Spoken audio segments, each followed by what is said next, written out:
Isang mapagpalang araw po sa ating lahat. Ako po si Charles at welcome po sa aking daily devotion.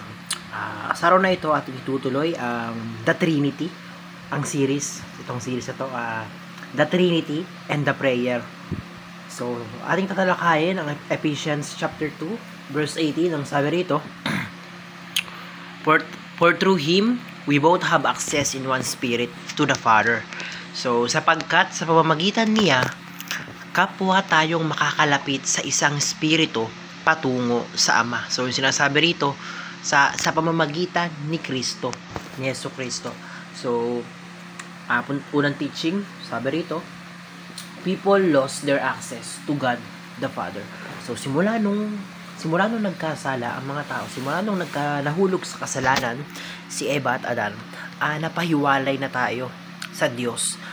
Kumbaga, nawala na yung talagang yung intimacy or yung talagang connection natin sa Panginoon. Kasi noon, nung unang-una, nakakausap ng tao, nakakausap ni Eva at Adan ang Diyos Ama.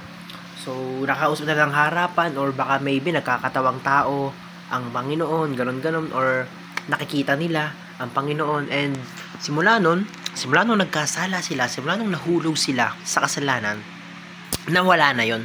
Talagang naputol na yung connection nila, yung magandang connection nila sa Panginoon. So, people lost their access to God the Father.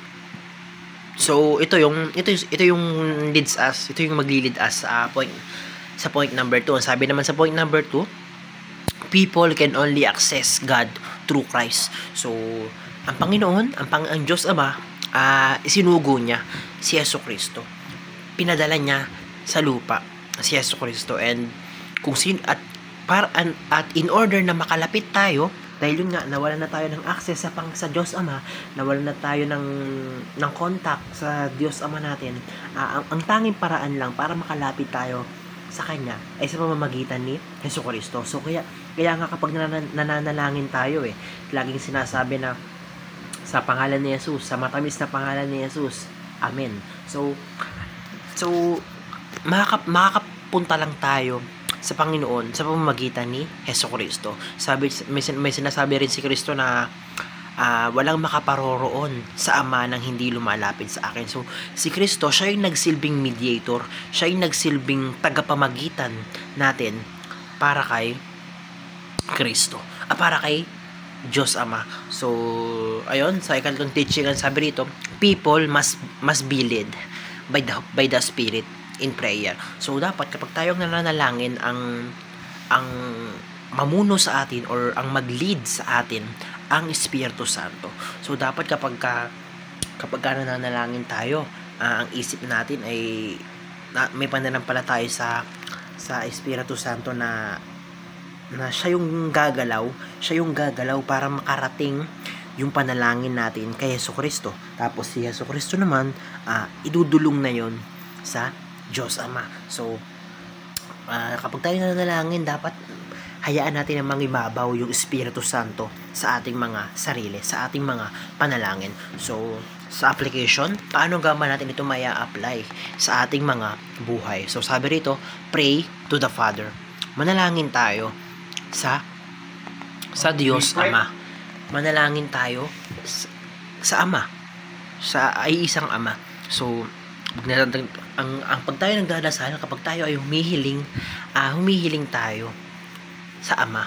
And point number 2, pray in the name of Jesus Christ.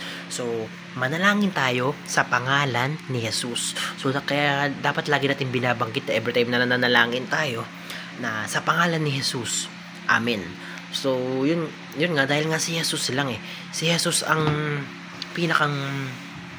si Jesus lang ang tanging daan natin para makausap natin ang Ama Kaya natin sasabihin na sa pangalan ni Jesus. Amen. So, unang-una, manalangin tayo sa Ama. Pangalawa, manalangin tayo sa pangalan ni Yesu Kristo.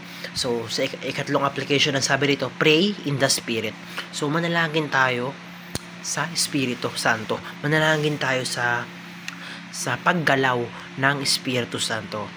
Isipin natin na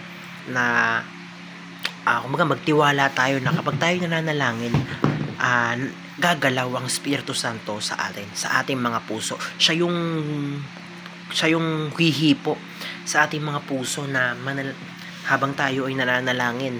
Tapos pagdalangin natin yon sa pangalan ni Yesu Kristo. And si Yesu Kristo, ilalapit tayo sa Ama. So, ayun, kaya sinasabi na in the name of the Father, and of the Son, and of the Holy Spirit. So, ayun, yun ang trabaho nila. So, sabi rito, unang-una, manalangin sa Ama, manalangin sa pangalan ni Yesu Kristo, at manalangin sa Espiritu Santo. So, yun lamang po na makarami ko natutunan sa araw na ito. Glory to God.